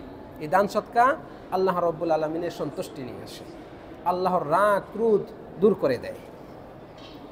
এটা বান্দার ইমানের জন্য বড় দলিল। বান্দা যে ইমানদার, এটার বড় দলিল হচ্ছে সদকা। আস-সাদাকাতু বুরহানুন, সদকা হচ্ছে দলিল বান্দার ইমানের, এবং এটা অন্যতম শ্রেষ্ঠ ইবাদত। নবী সাল্লাল্লাহু আলাইহি ওয়াসাল্লামকে জিজ্ঞেস করা হয়েছিল, আইয়ুল ইসলামি খায়রুন, ইসলামের কোন জিনিসটি উত্তম, ইসলামের কোন বৈশিষ্ট্যটি উত্তম? রাসূল সাল্লাল্লাহু আলাইহি ওয়াসাল্লাম বলছেন, তুতঈমুত তাআম, তুমি খাদ্য দান করবে, ওয়া তাকরাউস সালাম, এবং সালাম দিবে, আলা মান আরাফতা ওয়া মান লাম তা'রিফ, যাকে চিনো যাকে চিনো না, চেনা অচেনা সবাইকেই সালাম দিবে, তুমি খাদ্য দান করবে। এই কাজগুলো হচ্ছে ইসলামের উত্তম বৈশিষ্ট্য। ওই যে একটু আগে বলেছিলাম, রাসূল সাল্লাল্লাহু আলাইহি ওয়াসাল্লাম মদিনায় এসে সর্বপ্রথম যে ভাষণ দিলেন সমবেত জনতার উদ্দেশ্যে, সেই ভাষণে যে 4টি কথা বলেছিলেন তার মধ্যে এটাও একটা, যে তোমরা গরিবদেরকে খাদ্য দান করো, তোমরা খাদ্য দান করো এবং সালামের বিনিময় করো, এটাও তার মধ্যে অন্যতম। আর এই প্রশ্নের জবাবে রাসূল এই দুটো কথা বললেন, তুতঈমুত তাআম ওয়া তাকরাউস সালাম আলা মান আরাফতা ওয়া মান লাম তা'রিফ, তুমি খাদ্য দান করবে এবং চেনা অচেনা সবাইকেই সালাম দিবে। কত সুন্দর আমাদের ধর্ম ইসলাম। খাদ্য দান করুন, খাবার, আহার, বস্ত্র যাদের নাই তাদেরকে দিন। শুধু আপনি ভালো থাকবেন, আপনার সন্তানরা যেন ভালো থাকে, আপনার সন্তানরা যেন ভালো খায়, ভালো পড়ে, এটাই চিন্তা করবেন। এটা কিন্তু মুমিনের চিন্তা হতে পারে না। মুমিন আত্মকেন্দ্রিক চিন্তা করে না, মুমিন নিজের জন্যও চিন্তা করে, আশপাশে পাড়া প্রতিবেশী এবং সমাজের মুসলিম ভাই বোনদের জন্যও চিন্তা করে। মুমিন ব্যক্তির ইমানের তাকাদা হচ্ছে সমাজে যারা অভাবী, অন্টনে রয়েছে, বিপদে রয়েছে, অসহায় অবস্থায় রয়েছে, দুস্থ অবস্থায় রয়েছে, তাদের সাহায্যে এগিয়ে আসে। রাসূলুল্লাহ সাল্লাল্লাহু আলাইহি ওয়াসাল্লাম আমাদেরকে, যে সমস্ত নারীরা স্বামী পরিত্যক্তা হয়েছে, বিধবা, তাদের ব্যাপারে খোঁজখবর নিতে বলেছেন। যে সমস্ত সন্তান, ছেলে মেয়েদের বাবা নাই, ইয়াতিম, তাদের খোঁজখবর নিতে বলেছেন। সমাজে যারা দরিদ্র, অসুস্থ, তাদের খোঁজখবর নিতে বলেছেন। এবং এগুলোর বহু ফজিলতের কথা রাসূল সাল্লাল্লাহু আলাইহি ওয়াসাল্লাম উল্লেখ করেছেন। সম্মানিত দিনী ভাইরা, আমরা এভাবে চেষ্টা করি দান সদকাগুলোর মধ্যে সর্বোত্তম দান হচ্ছে সেই দান, রাসূল সাল্লাল্লাহু আলাইহি ওয়াসাল্লাম বলছেন, আনতা সাদ্দাকা ওয়া আনতা সাহিহুন শাহীহুন, তুমি সুস্থ, তোমার সম্পদের প্রতি লোভ আছে এবং ওয়াতাখশাল ফাকার, দারিদ্রতারও ভয় আছে, তারপরেও তুমি দান সদকা করছো। অনেকেই দান করে বিপদে পড়লে, অসুখ হলে তখন মান্যত মানে মসজিদে 100 টাকা দিব, অমুক এতিমখানায় 10 কেজি চাল দিব বা একটা খাসি দিব, এই যে সদকা করে। বিপদে পড়লে রাসূল সাল্লাল্লাহু আলাইহি ওয়াসাল্লাম বলছেন সর্বোত্তম দান হচ্ছে আনতা সাদ্দাকা ওয়া আনতা সাহিহুন, তুমি সুস্থ সবল, কোনো সমস্যা নেই, টেনশন নেই, এই অবস্থায় তুমি দান সদকা করছো, এই সদকা হচ্ছে সর্বোত্তম সদকা।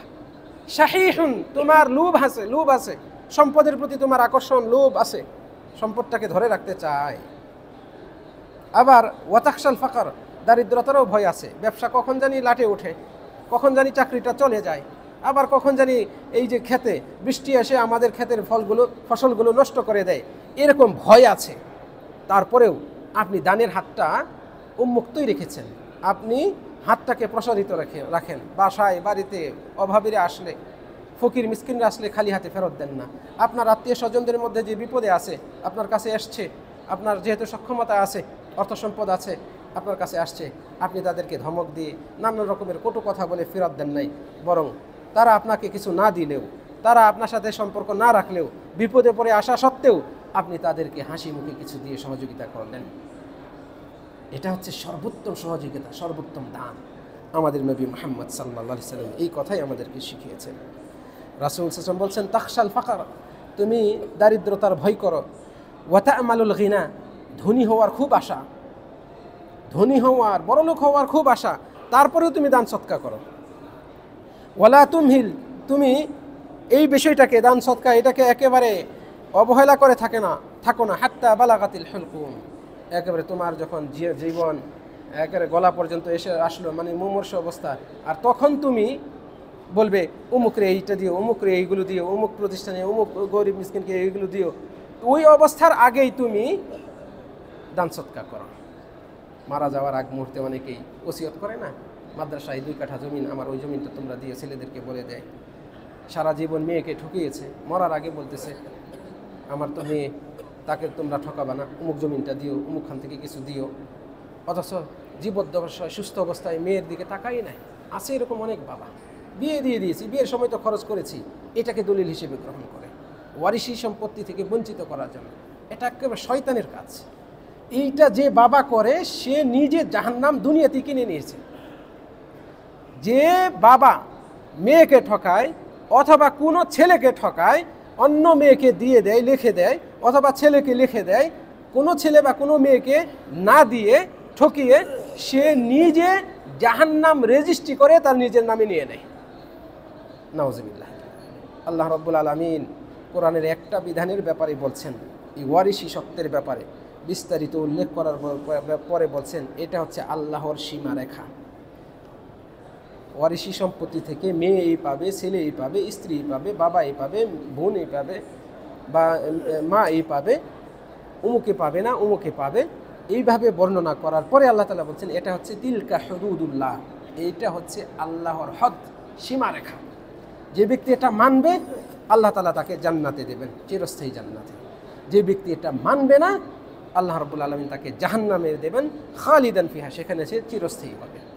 একেবারে এইভাবে আল্লাহ রাব্বুল আলামিন বর্ণনা করেছেন। সূরা নিসার 9 থেকে 13 নম্বর আয়াত পর্যন্ত আপনারা পড়েন, অনুবাদ পড়েন। এই যে মসজিদে নববীতে আসছেন নামাজ পড়তে, অন্য কোনো কাজ নাই, চাপ নাই যে নামাজ পড়ে দৌড়াতে হবে, সংসারে কাজ নাই, চাকরি বাকরির ব্যস্ততাও নাই, মসজিদে বসে ওই যে তাপগুলো রয়েছে এই তাকে বাংলা তাফসির পাবেন। সূরা নিসার 9 নাম্বার, 8 নাম্বার থেকে 13, 14 নাম্বার আয়াত পর্যন্ত আগে অনুবাদ পড়েন মনোযোগ দিয়ে, তারপরে ছোট্ট সংক্ষিপ্ত তাফসির দেওয়া আছে সেগুলো পড়েন। দেখেন ওয়ারিশি আপনার সম্পত্তিতে কারা কতটুকু পায় এটা আপনার জানা দরকার। এটা একটা ওয়াজিব জ্ঞান, আবশ্যকীয় জ্ঞান আপনাকে অর্জন করতে হবে। আপনার দ্বারা যেন আপনার কোনো সন্তান, আপনার কোনো ওয়ারিশ না ঠকে। আপনার স্ত্রীর অধিকার আছে, আপনি সব সম্পত্তি আপনার ছেলে মেয়েদের নামে লিখে দিবেন, এটাও কিন্তু হারাম কাজ। আপনার স্ত্রী সে কি অপরাধ করেছে, তার নামে আপনি সম্পদ রাখবেন না, তার জন্য রাখবেন না, তার তো অধিকার আছে আপনার।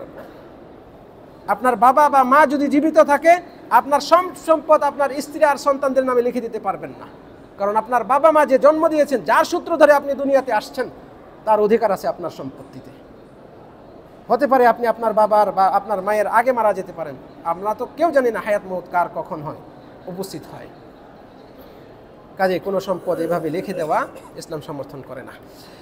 তো বলছিলাম যে রাসূল সাল্লাল্লাহু আলাইহি ওয়াসাল্লাম এখানে এভাবে উল্লেখ করছেন, তোমার বড়লোক হওয়ার আশা, আবার ফকির হয়ে যাওয়ার আশঙ্কা, তারপরেও তুমি ধন সম্পদ দান সৎকা করছো, এটা হচ্ছে শ্রেষ্ঠ দান। এই দানগুলোর মধ্যে আরও শ্রেষ্ঠতম দান হচ্ছে যেই দান বান্দা গোপনে করে। গোপনে দান করা আরও শ্রেষ্ঠত্বপূর্ণ, আরও ফজিলতপূর্ণ। তবে যদি প্রকাশ্য দানে বিশেষ কোনো হিকমত থাকে, যেমন আপনি প্রকাশ্যভাবে দিচ্ছেন, আল্লাহর ওয়াস্তে দিচ্ছেন, মানুষকে দেখানোর উদ্দেশ্য না, কিন্তু আপনার উদ্দেশ্য হচ্ছে আমি প্রকাশ্যে দিলেও সমাজের আরও অনেক অর্থ সম্পদশালী আছে, তারাও উদ্বুদ্ধ হবে, তারাও তাদের পকেট থেকে কিছু টাকা বের করবে, গরিব মিসকিনদেরকে দেবে। এই কল্যাণ, এই মাসলাহা চিন্তা করে আপনি প্রকাশ্য দেন, তাতে কোনো সমস্যা নাই, এটাও ভালো। আল্লাহ তাআলা বলছেন ইন তুবদুস সাদাকাত ফানি'ম্মা হিয়া, তোমরা যদি প্রকাশ্যে দান সদকা করো এটা ভালো। ওয়া ইন তুখফুহা ওয়া তু'তুহাল ফুকারা, আর যদি তোমরা দান সৎকার বিষয়টাকে গোপন রাখো আর গোপনে গরিব মিসকিনদেরকে দাও, ওয়া তু'তুহাল ফুকারা, আর এই দান সৎকা গরিব ফকিরদেরকে দাও, ফাহুয়া খায়রুল লাকুম, এটা তোমাদের জন্য আরও উত্তম। গোপনে দান করা অধিক ফজিলতপূর্ণ। গোপনে দান করা এত ফজিলতপূর্ণ যে কাল কিয়ামতের দিন হাশরের ময়দানে জগতের যত মানুষ সবাই একই ময়দানে দাঁড়াবে, সূর্য একেবারে কাছে চলে আসবে, এত তাপ উত্তাপ বইবে, মানুষ হাবুডুবু খাবে ঘামে, আর মানুষ চাইবে যখন শুধু খুঁজবে কোথায় একটু ছায়া পায়, আর ওই সময় আরশের ছায়া ছাড়া আর কোনো ছায়া থাকবে না। আল্লাহ রাব্বুল আলামিন 7 শ্রেণীর মানুষকে, তার বান্দাদেরকে ডেকে ডেকে ওই আরশের ছায়ায় মঞ্চে নিয়ে যাবেন, আলোকিত মঞ্চ, আলা মানাবির মিন নূরির রহমান, হাদিস আসছে, রহমানের নূরে যে আলোকিত মঞ্চ থাকবে, সেই মঞ্চে আরশের ছায়ার নিচে তাদেরকে ডেকে নেবেন।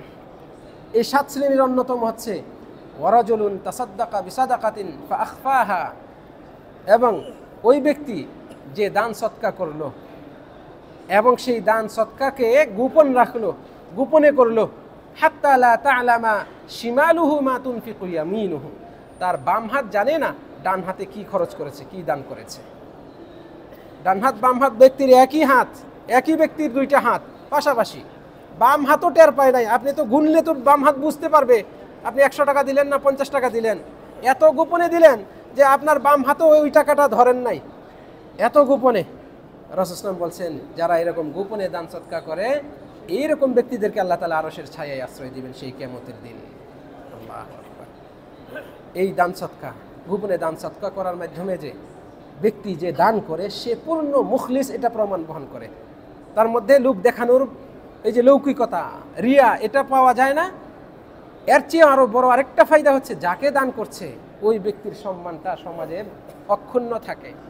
আপনি যাকে দিচ্ছেন সেই ব্যক্তিকে যদি মানুষের সামনে দেন, ওই মানুষের সামনে সেই ব্যক্তি মাথাটা হেঁট হয়ে যায়, নিচু হয়ে যায়, সে অসম্মান বোধ করে, অপমান বোধ করে। এমনকি তার ছেলে মেয়েদের সামনেও যদি আপনি দান সৎকা করেন, এটাও করবেন না, চেষ্টা করবেন যাকে দিচ্ছেন তাকে আলাদা একাকী ডেকে আপনি দান করেন। এই দান, বিশ্বাস করেন, এই দান অন্যান্য দানের চেয়ে অধিক ফজিলতপূর্ণ, আল্লাহর কাছে সবচেয়ে প্রিয় গোপনে দান করা। আল্লাহ রাব্বুল আলামিন আমাদেরকে তৌফিক দান করুন। সম্মানিত দিনী ভাইরা, রাসূলুল্লাহ সাল্লাল্লাহু আলাইহি ওয়াসাল্লাম আমাদেরকে এভাবেই সুসংবাদ দিয়েছেন এবং শ্রেষ্ঠ আমলগুলোর প্রতি পথ নির্দেশ করেছেন। বান্দাদের, অসহায় বান্দাদের সাহায্যে এগিয়ে আসা, এটা সৎকার কাজ। যদি কোনো ব্যক্তি কারো কাছ থেকে দান, কি বলা হয়, ঋণ নেয় এবং সেই ঋণ দেওয়ার ইচ্ছা পোষণ করে, সদিচ্ছা থাকে, তাহলে এই ঋণ নেওয়াটা তার একটা ইবাদতে পরিণত হয়। আল্লাহ রাব্বুল আলামিন তার ঋণ পরিশোধ করার ব্যবস্থা করে দেন, ঋণ পরিশোধ করার ব্যবস্থা করে দেন। তাহলে ঋণ দেওয়া, এটার প্রতিও আল্লাহ রাব্বুল আলামিন এবং তার নবী মুহাম্মদ সাল্লাল্লাহু আলাইহি ওয়াসাল্লাম আমাদেরকে উদ্বুদ্ধ করেছেন। আর যারা ঋণ নেব তাদের জন্য সৎ নিয়ত থাকে যে আমি এই ঋণ পরিশোধ করে দিব, তাহলে এই ঋণ দেওয়া আর ঋণ নেওয়া উভয়টাই ইবাদতে পরিণত হবে। আল্লাহ রাব্বুল আলামিন এই বিশিষ্ট সহজ করে দেন ঋণ যারা গ্রহণ করে তাদের জন্য। অন্যতম বাহ্যিক শ্রেষ্ঠ একটি ইবাদত হচ্ছে সৌম সিয়াম পালন করা। সিয়াম ইসলামের 5টা স্তম্ভের অন্যতম, এবং এই অন্যতম স্তম্ভ এটা শুধুমাত্র রমজানের রোজার সাথে সম্পৃক্ত। ফরজ রোজা, রমজান মাসের রোজাগুলো এগুলো ফরজ রোজা, এবং এগুলো প্রত্যেক সুস্থ পুরুষ নারী সবাইকে পালন করতেই হবে। যাদের ওজর রয়েছে সেটা ভিন্ন কথা। জাহান্নাম থেকে মুক্তি পাওয়ার মাধ্যম হচ্ছে এই সৌম, রোজা, সিয়াম পালন করা। এটাকে ঢাল বলা হয়েছে। as-sawmu জুন্নাতুন, রোজা হচ্ছে ঢাল স্বরূপ। আমরা অনেকেই ঢাল চিনি, যুদ্ধক্ষেত্রে একসময় যখন যুদ্ধ হতো, যোদ্ধারা সাথে একটা ঢাল রাখতেন আর তরবারি থাকতো। এই ঢাল দিয়ে তারা শত্রুর আক্রমণটাকে ঠেকাতো, এটা ঢাল বলা হয়। জাহান্নাম থেকে ঠেকানোর, জাহান্নামকে প্রতিহত করার ঢাল হচ্ছে মুমিনের জন্য এই সৌম, রোজা। সৌম হচ্ছে এরকম। তাহলে ফরজের বাইরেও আপনি নফল সৌম পালন করুন, রোজা রাখুন। আর এখন যে মৌসুমে আমরা অবস্থান করছি, যে মাসে অবস্থান করছি, মুহররম মাস, শুনে আশ্চর্য হবেন, রাসূল সাল্লাল্লাহু আলাইহি ওয়াসাল্লাম বলছেন যে রমজান মাসের সৌমের পরে আল্লাহর কাছে সবচেয়ে প্রিয় সৌম হচ্ছে মুহররম মাসের সৌম। মুহররম মাসের রোজা আল্লাহর কাছে রমজানের পরে সবচেয়ে প্রিয় রোজা। আমরা সেই মুহররম মাসে অবস্থান করছি। আর অতি সামনেই, অতি নিকটেই আশুরার রোজা রয়েছে। আমরা অন্যান্য নফল রোজা রাখতে না পারলেও আশুরার রোজা যেন মিস না করি, এই ব্যাপারে আমরা এখন থেকেই নিয়ত করে রাখি। রাসূল সাল্লাল্লাহু আলাইহি সাল্লাম আশুরার রোজা নিজে রেখেছেন মুহররমের 10 তারিখে, তার উম্মতকে উদ্বুদ্ধ করেছেন, এবং তিনি আশাবাদ ব্যক্ত করেছেন, আমি যদি আগামী বছর বেঁচে থাকি তাহলে ইনশাআল্লাহ 9 তারিখেও রোজা রাখব। আশুরার রোজা 9 এবং 10 তারিখ, এই 2 দিন রাখা উত্তম। কোনো আলেম বলেছেন 9 তারিখে যদি মিস হয়, কেউ রাখতে না পারে, তাহলে 10 এবং 11 এই 2 দিন রাখবে, একদিন আগে সহ অথবা একদিন পরে সহ, এইভাবে রাখবে, 2টা রোজা মিলিয়ে রাখবে। এটা হলো সবচেয়ে উত্তম। প্রিয় দিনী ভাইয়েরা, রাসূলুল্লাহ সাল্লাল্লাহু আলাইহি ওয়াসাল্লাম আমাদেরকে সুসংবাদ জানিয়েছেন, এবং তিনি বলছেন, যে ব্যক্তি মান সামা ইয়াওমান ফি সাবিলিল্লাহ, যে ব্যক্তি একদিন আল্লাহর রাস্তায় রোজা রাখবে, মানে আল্লাহর জন্য রোজা রাখবে একটা দিন, আল্লাহ রাব্বুল আলামিন তার চেহারাকে জাহান্নাম থেকে 70 বছরের দূরত্বে সরিয়ে রাখবেন। একটা রোজা রাখলে, এই যে সামনে বৃহস্পতিবার আসতেছে, রোজা রাখেন, আল্লাহর ওয়াস্তে রাখেন। সপ্তাহে 2টা দিন রোজা রাখার ব্যবস্থা রয়েছে, এটা সুন্নত মুস্তাহাব আমল। এই 2 দিনে আল্লাহর কাছে আমলগুলো উপস্থাপন করা হয়। রাসূল সাল্লাল্লাহু আলাইহি ওয়াসাল্লাম বলছেন, আমার কাছে পছন্দ আমার আমলগুলো আল্লাহর কাছে এমন সময় উপস্থাপন করা হোক যখন আমি রোজা রাখছি, রোজা রাখা অবস্থায় আমার আমলগুলো আল্লাহর কাছে পৌঁছুক, এটা আমার কাছে পছন্দ। আপনি বৃহস্পতিবারে রাখেন, সোমবারে রাখেন, এই 2 দিন রাসূল সাল্লাল্লাহু আলাইহি ওয়াসাল্লাম রোজা রাখতেন, উদ্বুদ্ধ করেছেন। আরও বহু ফজিলত রয়েছে, আরও অন্যান্য নফল রোজা রয়েছে। প্রত্যেক মাসের 3 দিন রোজা, আইয়ামে বীজ, আরবি হিজরি মাস হিসেবে 13-14 তারিখ, এই 3 দিন রোজা রাখা সারা বছর রোজা রাখার সমান বলা হয়েছে।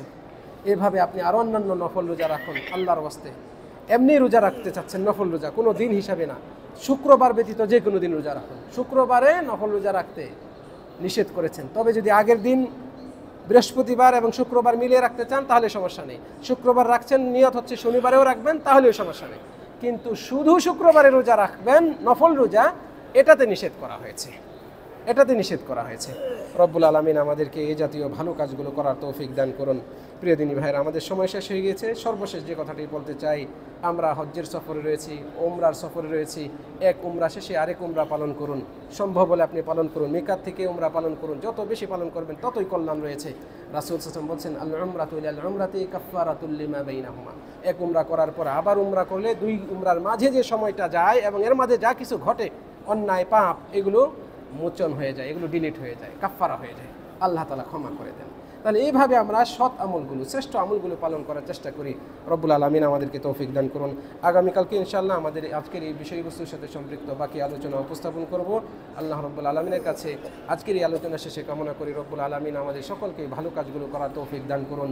যত শ্রেষ্ঠ ইবাদত রয়েছে আমরা যেন সাধ্যমতো সেগুলো পালন করতে পারি। রব্বুল আলামিন আমাদেরকে তৌফিক দান করুন। এই বছর যারা হজ পালন করেছেন, এখানে যারা উপস্থিত হয়েছেন, আমি আল্লাহর কাছে আপনাদের জন্য এবং সকল হাজী সাহেবদের জন্য কামনা করছি রব্বুল আলামিন সকলের হজকে হজ্জে মাবরুর হিসেবে কবুল করে নিন এবং এর সওয়াব পরিপূর্ণভাবে সকলের আমল নামে লিপিবদ্ধ করুন। সম্মানিত দিনী ভাইয়েরা, আগামীকালকেও ইনশাআল্লাহ মসজিদে নববীর ঠিক এই জায়গায় মাগরিবের সালাতের পরপরই বয়ান হবে। আপনারা নিজেরা আসবেন, অন্যদেরকে সাথে নিয়ে আসবেন, এই কামনা রেখে আজকের আলোচনা শেষ করছি। আকুলু কওলি হাযা ওয়া আস্তাগফিরুল্লাহ লি ওয়া লাকুম ওয়া লিসাইরিল মুসলিমিনা মিন কুল্লি যামবিন ফাস্তাগফিরুহু ইন্নাহু হুয়াল গফুরুর রহিম। আসসালামু আলাইকুম ওয়া রাহমাতুল্লাহি ওয়া বারাকাতুহু।